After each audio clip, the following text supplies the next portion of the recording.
नमस्कार।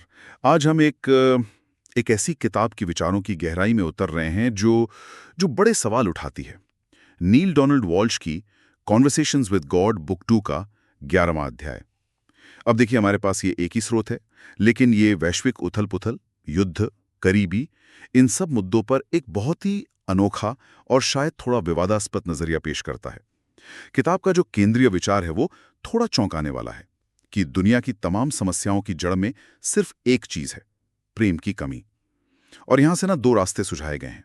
एक रास्ता है बाहरी, मतलब दुनिया के राजनीतिक ढांचे में एक बड़ा क्रांतिकारी बदलाव, और दूसरा रास्ता है अंदरूनी, यानी व्यक्तिगत चेतना का विकास, जिसे किताब आंतरिक शांति कहती है। तो आज हमारी ये जो पड़ताल है, ये इन दो बिल्कुल अलग लगने वाले समाधानों के इर्द गिर्द घूमेगी। क्या वैश्विक शांति बाहर से आएगी या भीतर से? चलिए शुरू करते हैं। बिल्कुल। और ये स्रोत हमें बुनियादी तौर पे सोचने को कहता है। क्या दुनिया के बड़े बड़े संघर्ष, जी। ये जो देशों के बीच तनातनी है, और हमारी अपनी मन की शांति या अशांति, क्या इनके बीच कोई सीधा संबंध है? जी। ये अध्याय सिर्फ समस्याओं की एक लिस्ट नहीं बनाता, बल्कि कुछ ऐसे समाधान पेश करता है जो पहली नजर में शायद बहुत आदर्शवादी लगें या अव्यावहारिक भी, पर इनकी पड़ताल करना दिलचस्प रहेगा। हाँ, तो शुरुआत होती है इस मूल निदान से कि मानवता की एकमात्र समस्या प्रेम की कमी है। किताब कहती है कि प्रेम जो है वो स्वाभाविक रूप से सहिष्णुता यानी टॉलरेंस लाता है, और जहां सहिष्णुता है वहां शांति अपने आप आ जाती है। इसके उलट असहिष्णुता युद्ध की ओर ले जाती है और हमें दूसरों की पीड़ा के प्रति उदासीन यानी बिल्कुल बेपरवाह बना देती है। ये अपने आप में एक बहुत बड़ी बात है ना? क्या वाकई सारी जटिल वैश्विक समस्याओं को सिर्फ प्रेम की कमी तक समेटा जा सकता है? ये एक महत्वपूर्ण सवाल है। देखिए, यहाँ प्रेम को सिर्फ एक नरम भावनात्मक एहसास के तौर पे नहीं देखा जा रहा है। किताब के अनुसार प्रेम एक सक्रिय, एक डायनामिक शक्ति है। ये ऐसा तत्व है जो उदासीन रह ही नहीं सकता है। जब हम सच में ये महसूस करने लगते हैं कि पूरी मानवता एक ही परिवार है, कि किसी दूसरे का दुख वास्तव में हमारा अपना दुख है, तब प्रेम और चिंता अपने आप पैदा होते हैं।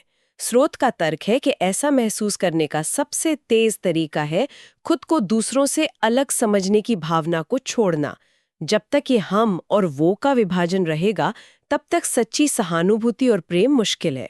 उदासीनता वो इसी अलगाव से उपजती है। ठीक है, तो अगर समस्या प्रेम की कमी और ये अलगाव की भावना है, तो इसे वैश्विक स्तर पर कैसे ठीक किया जाए? यहीं पर पहला समाधान आता है एक नया विश्व राजनीतिक समुदाय बनाने का विचार। इसे संयुक्त राष्ट्र संघ या यूनाइटेड फेडरेशन जैसा कुछ कहा गया है, लेकिन मौजूदा यूएन से कहीं ज्यादा शक्तिशाली और एकीकृत। कल्पना है एक ऐसी व्यवस्था की जहां हर देश की बराबर आवाज हो और दुनिया के सारे संसाधन, तेल, पानी, खनिज, भोजन, सबके हों, और उनका बंटवारा आबादी के अनुपात में हो। हाँ, और मौजूदा यूएन को इस नजरिए से अप्रभावी माना गया है। बिल्कुल। लेकिन यहीं पर वो सबसे बड़ा व्यावहारिक सवाल खड़ा होता है, जिससे स्रोत खुद भी पहचानता है। जो अमीर और शक्तिशाली देश हैं, जिन्हें यहाँ हैव्स कहा गया है, वे भला अपनी संप्रभुता, अपना नियंत्रण, अपना धन और अपने प्राकृतिक संसाधन क्यों किसी वैश्विक संस्था को सौंपेंगे? खासकर उन देशों के लिए जिन्हें हैव नॉट्स यानी वंचित कहा गया है। इतिहास तो यही दिखाता है कि राष्ट्र अपने हितों को ही सबसे ऊपर रखते हैं। ये वाकई एक बड़ा रोड़ा लगता है ना? हाँ। लेकिन किताब का जवाब उतना ही बड़ा और शायद ज्यादा चौंकाने वाला है। तर्क ये दिया गया है कि ऐसा करना उन अमीर देशों के अपने हित में है। अपने हित में कैसे? हाँ, यहाँ एक बहुत बड़ा दावा सामने आता है। अगर सिर्फ रक्षा बजट यानी सेनाओं, हथियारों और हमलावर मिसाइलों पर खर्च होने वाला पैसा बचा लिया जाए, तो खरबों डॉलर हर साल देशों की अपनी अर्थव्यवस्थाओं में वापस आ सकते हैं। हाँ, और इस दावे को पुख्ता करने के लिए स्रोत मार्च 1994 के समय के आंकड़ों का हवाला देता है। उस वक्त दुनिया भर में सैन्य खर्च लगभग $1 ट्रिलियन सालाना था। इसे समझने के लिए सोचिए, हर मिनट लगभग $10 लाख सिर्फ सैन्य तैयारियों पर खर्च हो रहे थे। $10 लाख प्रति मिनट? हाँ। किताब का तर्क है कि अगर ये पैसा बचा लिया जाए तो ये किसी जादुई खजाने से कम नहीं होगा। और इस पैसे का क्या होगा? कल्पना कीजिए, स्रोत सुझाता है कि इस पैसे से दुनिया भर में भूखे लोगों को खाना खिलाया जा सकता है, जरूरतमंदों को कपड़े दिए जा सकते हैं, बेघरों को छत मिल सकती है, बुजुर्गों को सामाजिक सुरक्षा दी जा सकती है, स्वास्थ्य सेवाओं का स्तर सुधारा जा सकता है और हर इंसान के लिए एक बुनियादी सम्मानजनक जीवन सुनिश्चित किया जा सकता है। ये सिर्फ दान पुण्य की बात नहीं है। बिल्कुल नहीं। तर्क यह है कि इससे अर्थव्यवस्था को जबरदस्त बढ़ावा मिलेगा। जब लोगों की बुनियादी जरूरतें पूरी होंगी तो वे उपभोक्ता बनेंगे, जिससे मांग बढ़ेगी, नए उद्योग लगेंगे, रोजगार पैदा होंगे, अपराध के जो सामाजिक कारण हैं वे कम होंगे, जिससे पुलिस और न्याय व्यवस्था पर बोझ घटेगा। यहाँ तक कहा गया है कि शायद सरकारों का आकार भी छोटा हो जाए, क्योंकि उनके पास हल करने के लिए सामाजिक समस्याएं ही कम होंगी। हाँ, ये एक आदर्शवादी तस्वीर जरूर लगती है। हाँ, लगती तो है, पर इसके पीछे का आर्थिक तर्क ध्यान देने लायक है। इस विचार को और मजबूत करने के लिए किताब संयुक्त राज्य अमेरिका के बनने का उदाहरण देती है। ये याद दिलाती है कि शुरुआत में अमेरिका के 13 राज्य भी वो आज के देशों की तरह ही थे। बिल्कुल। आज का देश की तरह। हाँ। उनमें भी एकजुट होकर एक संयुक्त राज्य बनाने को लेकर गहरा डर था। अपनी पहचान खोने का, अपनी सत्ता खोने का डर। लेकिन कुछ दूरदर्शी नेताओं ने उन्हें समझाया कि अलग रहने के नुकसान ज्यादा हैं और एकजुट होने के फायदे कहीं ज्यादा। राज्यों के बीच व्यापार आसान हुआ, संसाधनों का मिलकर बेहतर इस्तेमाल होने लगा, बाहरी खतरों से सुरक्षा बढ़ी और आखिरकार ज्यादा समृद्धि आई। तो किताब का तर्क है कि अगर 13 राज्य ये कर सकते थे, तो आज दुनिया के लगभग 190 से ज्यादा राष्ट्र क्यों नहीं कर सकते? हाँ, और अगर ऐसा हो जाए तो देशों के बीच युद्ध की जरूरत ही खत्म हो जाएगी, क्योंकि विवादों को सुलझाने के लिए एक वैश्विक कानूनी और न्यायिक प्रणाली होगी। ठीक वैसे ही जैसे आज अमेरिका के राज्यों के बीच झगड़े अदालतों में सुलझते हैं, युद्ध के मैदान में नहीं। ये तर्क सुनने में तो बहुत आकर्षक लगता है। तो फिर ऐसा क्यों नहीं हुआ अभी तक? हम जानते हैं कि लीग ऑफ नेशंस असफल रहा और संयुक्त राष्ट्र की अपनी सीमाएं हैं, वो अक्सर शक्तिहीन नजर आता है। क्या कारण है? स्रोत के अनुसार कारण वही है जिसने अमेरिकी राज्यों को भी शुरुआत में रोका था, डर। हाँ। खासकर शक्तिशाली देशों और उनके नेताओं का डर। उन्हें लगता है कि एक सच्ची वैश्विक एकता में वे अपनी मौजूदा ताकत, अपना रुतबा, अपना नियंत्रण, वो सब खो देंगे। सत्ता में बने रहने की इच्छा सभी के जीवन को बेहतर बनाने की इच्छा पर हावी हो जाती है। एक डर ये भी है कि अगर संसाधनों का वाकई न्यायपूर्ण बंटवारा हुआ तो अमीर देशों को अपनी बहुतायत का कुछ हिस्सा छोड़ना पड़ेगा, और वे इसके लिए तैयार नहीं है। ये डर व्यक्तिगत और राष्ट्रीय दोनों स्तरों पर काम करता है। और यहीं पर जब बाहरी समाधान की सीमाएं दिखने लगती हैं, किताब एक बिल्कुल अलग दिशा में मुड़ जाती है। ये हमें अंदर की ओर देखने को कहती है। तर्क ये है कि भू राजनीतिक या आर्थिक ढांचा बदलना काफी नहीं है, क्योंकि समस्या की जड़ ज्यादा गहरी है, वो आध्यात्मिक है। इसलिए असली और स्थायी समाधान कहीं और है, आंतरिक शांति, इनर पीस में। आंतरिक शांति, हाँ, ये अवधारणा बहुत केंद्रीय है इस अध्याय में।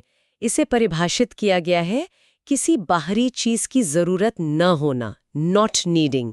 ये त्याग या वैराग्य नहीं है, ध्यान दें, बल्कि किसी चीज, व्यक्ति या परिणाम पर अपनी खुशी या शांति की निर्भरता खत्म करना है। निर्भरता खत्म करना। हाँ, जब हमें किसी चीज की जरूरत नहीं होती तो हमें उसे खोने का डर भी नहीं रहता। कुछ न होने का डर, कुछ छिन जाने का डर, या किसी चीज के बिना हम अधूरे रह जाएंगे, ये डर खत्म हो जाता है। और यहाँ एक बहुत महत्वपूर्ण कनेक्शन बनाया गया है। किताब कहती है कि जब डर नहीं होता तो गुस्सा भी नहीं होता है। गुस्सा नहीं होता। हाँ, क्योंकि गुस्सा असल में डर की ही एक अभिव्यक्ति है। जब हमारी कोई जरूरत पूरी नहीं होती तभी हमें गुस्सा आता है। लेकिन अगर वो सिर्फ एक इच्छा या प्राथमिकता थी, जरूरत नहीं, तो उसके ना मिलने पर निराशा हो सकती है, पर गुस्सा वो नहीं आएगा। इससे और आगे ले जाएं तो आंतरिक शांति की स्थिति में हमें दूसरों के व्यवहार से भी गुस्सा नहीं आता, चाहे वे कितने भी निर्दयी क्यों ना हो या उनमें प्रेम की कितनी ही कमी क्यों न दिखे। क्यों? मृत्यु का भय भी खत्म हो जाता है, क्योंकि जीवन या अस्तित्व की भी जरूरत नहीं रह जाती, वो बस एक अनुभव बन जाता है। ये विचार तो बहुत गहरा है। क्या इसका मतलब ये है कि हमें दुनिया से कट जाना चाहिए, सन्यासी बन जाना चाहिए? नहीं, दिलचस्प बात यह है कि स्रोत ऐसा बिल्कुल नहीं कहता। इसके विपरीत किताब का कहना है कि आंतरिक शांति के साथ व्यक्ति भौतिक संसार और शारीरिक अनुभवों का पहले से ज्यादा आनंद ले सकता है। ज्यादा आनंद? वो कैसे? क्योंकि अब वो मजबूरी में खुशी या दुख महसूस नहीं कर रहा, बल्कि स्वेच्छा से अनुभवों को चुन रहा है और महसूस कर रहा है। वह जीवन के नाटक में एक अभिनेता की तरह है जो अपनी भूमिका निभा रहा है, उसे महसूस कर रहा है, पर यह जानता है कि वो सिर्फ एक भूमिका है। तो क्या ये कहा जा रहा है कि अगर दुनिया का हर व्यक्ति इस तरह की आंतरिक शांति पाले तो युद्ध, संघर्ष, अन्याय ये सब अपने आप खत्म हो जाएंगे, कि विश्व शांति असल में एक व्यक्तिगत प्रोजेक्ट है, सामूहिक नहीं? ये तो बहुत बड़ा दावा लगता है। हाँ, ये दावा बहुत बड़ा है और यही इस विचार का मर्म है।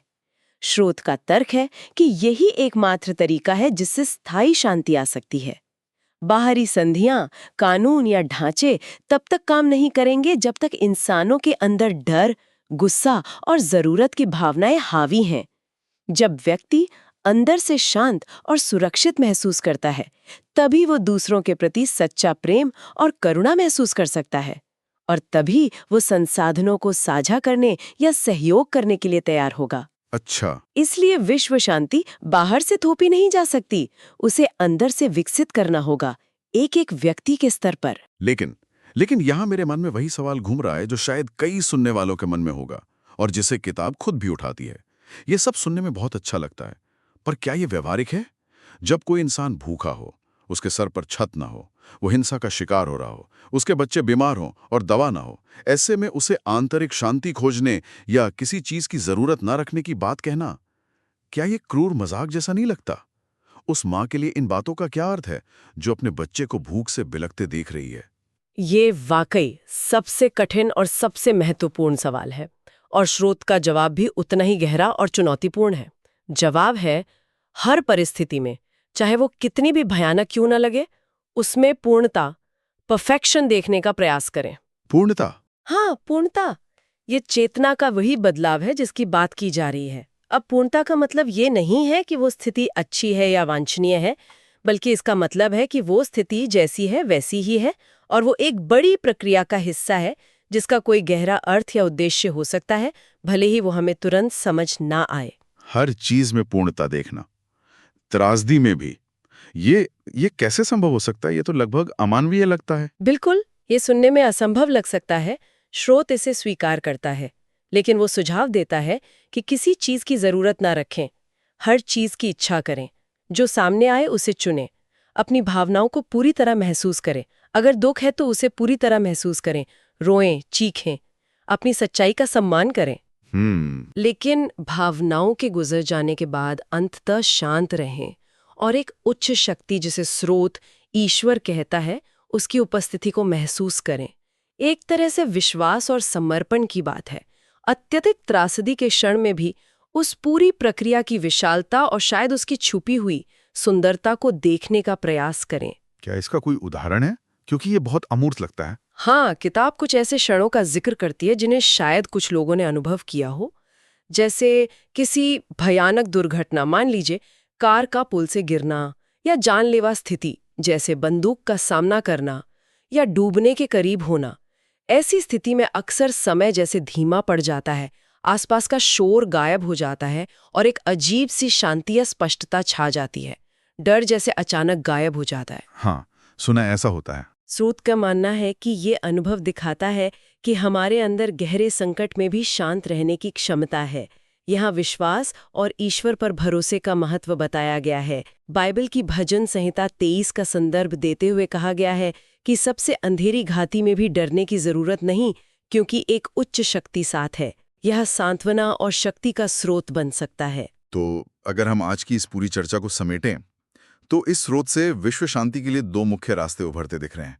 एक बाहरी संरचनात्मक रास्ता, एक वैश्विक महासंघ बनाना, संसाधनों का न्यायपूर्ण बंटवारा करना, और सबसे महत्वपूर्ण, सैन्य खर्च को कम करके उसे मानवीय जरूरतों की ओर मोड़ना। बिल्कुल। और दूसरा रास्ता है पूरी तरह से आंतरिक और व्यक्तिगत। आंतरिक शांति प्राप्त करना, बाहरी चीजों और परिणामों पर अपनी निर्भरता खत्म करना, यानी जरूरत न रखना, और हर स्थिति में, चाहे वो सुखद हो या दुखद, एक गहरी समझ और शांति बनाए रखने का अभ्यास करना।